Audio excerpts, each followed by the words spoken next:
반갑습니다. 제 소개는 그렇게 봐주시고요. 남건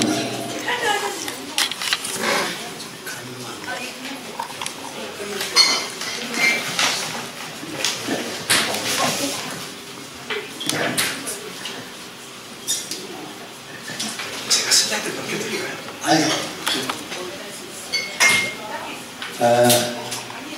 제가 오늘 이 발표할 내용이 사실 30분까지는 모자랄 것 같아서 제가 소개를 짧게 좀 해서 이해해 주시고요. 저는 그동안 이런 얘기를 이렇게 관심 있는 분들과 한 기회를 처음 뽑았습니다.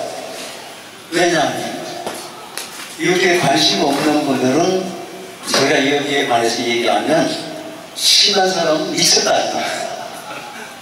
뭐 졸거나 안 그러면 잘 들으려 하지도 않습니다. 그래서 이런 같은 관심사를 가진 분들끼리 이렇게 제 소견을 말씀드리는 게 저는 참으로 오늘 영광스럽습니다. 그리고 오늘 이런 귀중한 자리에 저를 소개해 주신 맹성열 회장님 안 계시네요. 잠시 화장실. 네. 그리고 윤동기 이사님, 그리고 김민정 부회장님 진심으로 감사드리고 여러분들께도 감사드립니다. 오늘 그 발표 주제의 의미가 지금 현재까지는요, 5대 미스터리나 UFO, UAP 현상 이런 것들에 대한 두 번째 가설은 있습니다만은 처음부터 어떻게 해서 그렇게 됐는지 이런 과정을 합리적으로 설명드린 분은 한 학자나 사람은 없는 것 같습니다.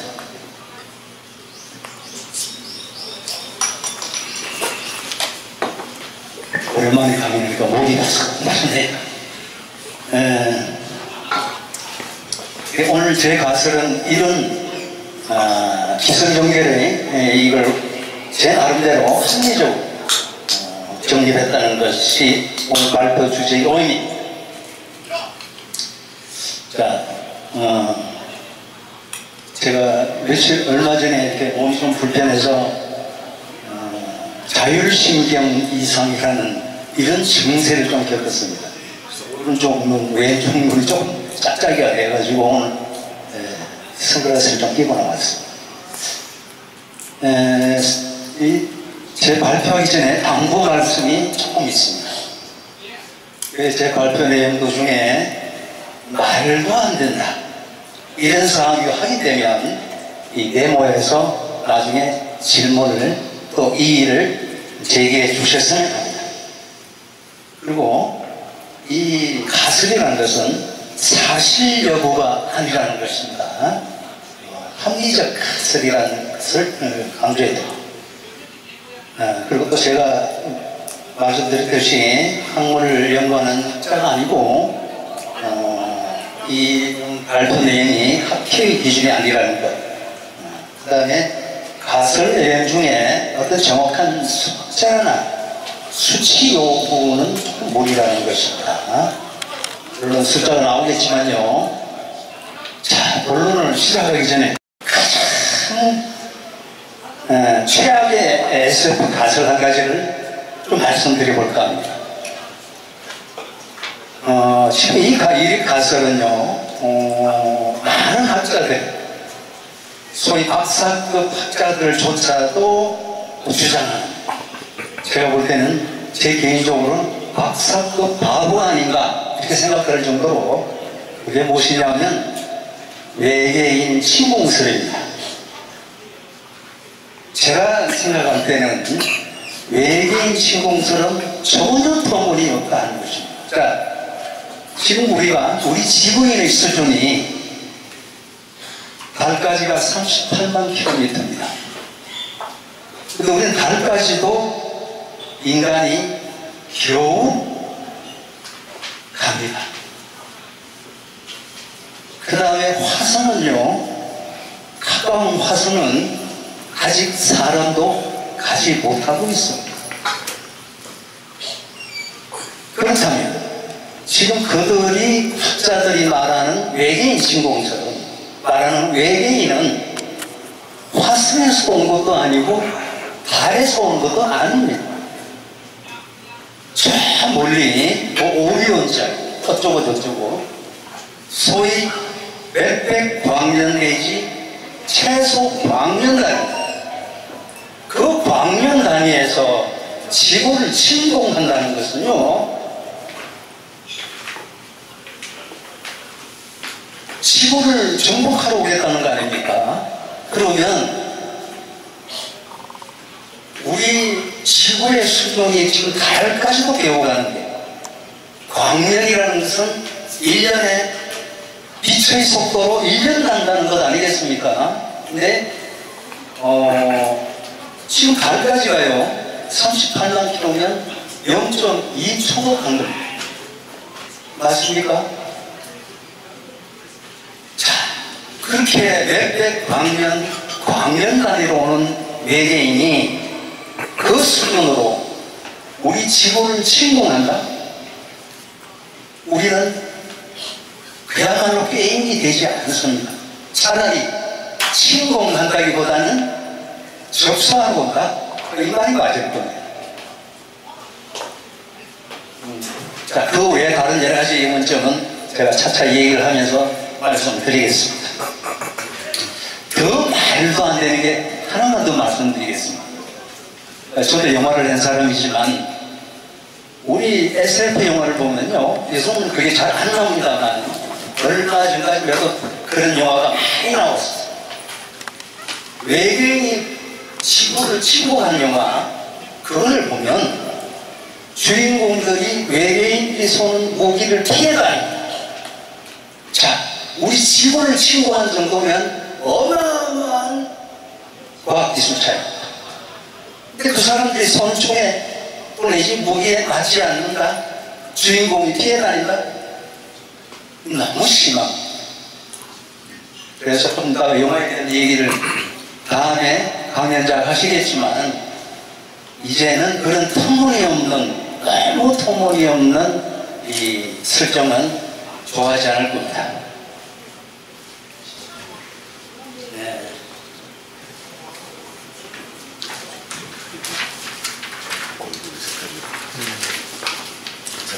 자, 오늘 발표할 제목이 고대 미스터리 조작과 UAP 현상에 대한 가설의 완성입니다. 사실 이 고대 미스터리 유적이라고 했지만요, 고대 미스터리라고 하는 것은 그냥 상징적입니다. 아까 회장님이 말씀하셨다시피 지금 미스터리한 일들이 무지하게 많습니다. 사스파치, 에티, 뭐 이런 등등의 괴수이 실제로 목격한, 그 다음에 스킨워크 목장의 비밀이라고 아마 보신 분들 있을 겁니다. 지구인들의 최첨단 무기를 동원해서 그 현상을 다 촬영하고 눈으로 확인하고 이랬지만 과연 그들이 누군지 전혀 결과는 없습니다. 당연한 거지만요. 그래서 오늘 고대 미스터리는 상징적인 것이다. 모든 미스터리를 오늘 제가 제 얘기를 잘 듣고 나면 모든 게 다 풀릴 수 있다. 아, 이건 이래서 그렇구나. 아, 저거는 저래서 저래서 했구나 하는 걸 제 생각에는 알게 될 것 같습니다. 계속 말씀하시고. 자, 그렇게 가설이 완성되려면 화성을 생각하지 않을 수 없습니다. 제가 이 많은 미스터리에 대해서 의문을 풀고자 수성, 범성, 목성, 토성, 천왕성, 대왕성, 명왕성 모든 행성들을 대입해 봤습니다. 되지 않습니다. 화성은 딱딱 들어맞았습니다. 그래서 화성에 대한 가설이 없이는 얘기 자체가 되지 않더라고요. 그래서 이 화성에 대한 가설, 물론 가설이지만요, 저는 이 가설을 신앙처럼 믿고 있습니다.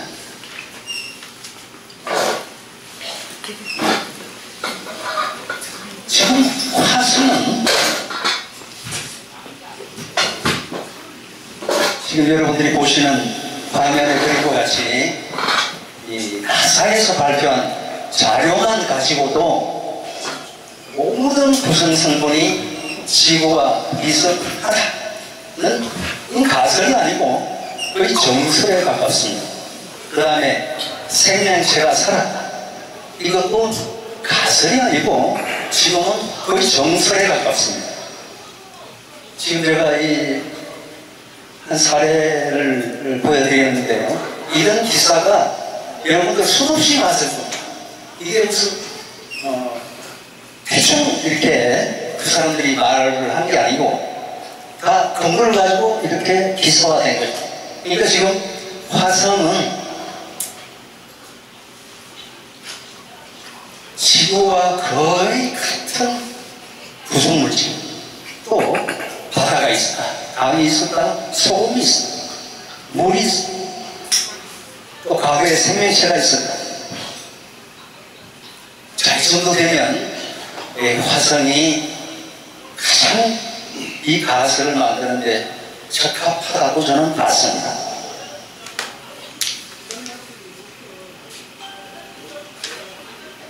이 화성의 지력적 위치를 보면요,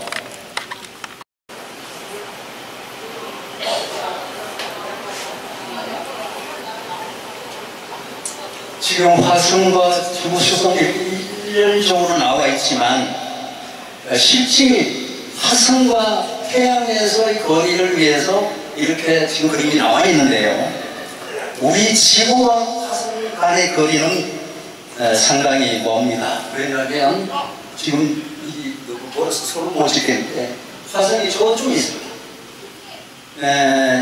화성이 지구에 가장 가까울 때가 6천만 킬로미터, 자료에 의하면요, 어떤 사람은 7천만 킬로미터, 8천만 킬로미터 분도 계시지만 또 가장 멀어질 때, 왜냐하면 타원형 동전 궤도이기 때문에 그렇습니다. 제일 멀어질 때가 1억 몇천만, 뭐 2억 킬로도 얘기하는 분도 계십니다. 학자들이겠죠. 어쨌든 이 태양에서 거리는 지구와 화성이 어떤 골디락스 존이라고 저는 말씀드리고 싶은 것이죠. 물론 이 골디락스 존이라는 것은 서식체가 이 생명체가 살 수 있는 곳을 말하는데, 이 골디락스 존이라는 것은 제가 말하는 것이 아니고 지금까지 그 전문 학자들이 그렇게 결정을 내린 것이기도 합니다. 자, 지금 이 화성과 지구, 수성, 금성, 목성 이런 것들이 처음에 생겨날 때 우리는 빅뱅이라는 걸 알고 있습니다. 자, 빅뱅이에서 이렇게 흩어졌다가 뭉쳤다가 암석 행성이 되기도 하고 가스 행성이 되기도 합니다. 근데 암석 행성이 된 것이 이제 지금 가장 다른 것이 화성과 지구인데요. 처음에 행성이 생성됐을 때는 거의 같은 시기였습니다. 근데 그때는 어땠을까요? 거의 불덩이 비슷한 이런 둥근체였습니다. 자, 같이 생겼지만 점점 식어갔는데요. 누가 먼저 식었을까요? 화성이 먼저 식었겠죠. 태양에서 보니까. 근데 우리가 볼 때 화성과 지구가 아주 가깝게 보이지만 실제로는 멀죠. 그래서 화성이 지구보다 먼저 생명체가 태어났다고 봅니다. 자, 그러면 그 생명체라는 것이 지구와 다른 것이겠느냐? 모든 구성물질이 같을 수밖에 없는데 다를 수가 없다고 봅니다. 그렇죠? 자, 그렇다면 화성에서 먼저 생명체가 생기고 그 다음에 지구에 생명체가 발생했습니다. 그 차이가 얼마냐? 지구 생명체와 화성 생명체의 어떤 차이, 그러니까 서식할 수 있는 온도겠죠. 이거를 학자들은 5억 년 차이라고 합니다. 인터넷에 보면 자료가 나와 있습니다.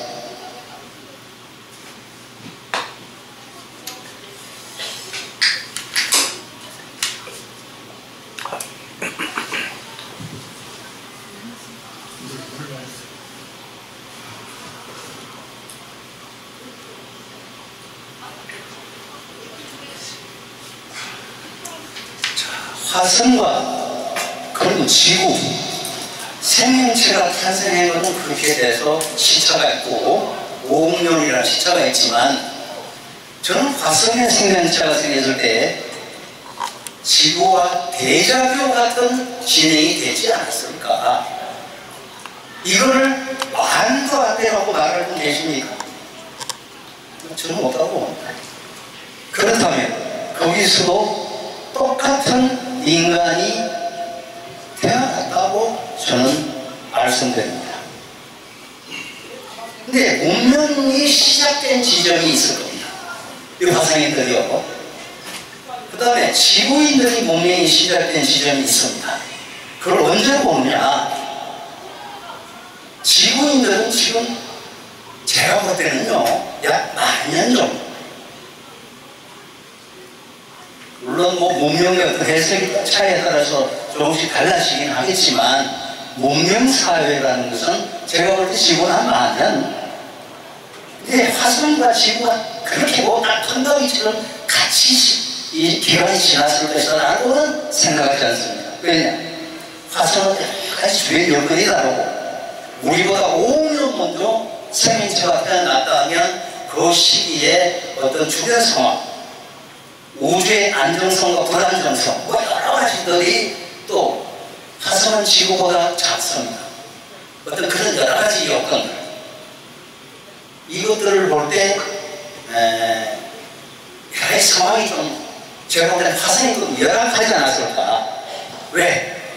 5억 년 앞선 그 먼저 태어난 화성은 이 여러 가지 자연 우주의 불안정한 상태에서의 화성이 있었다.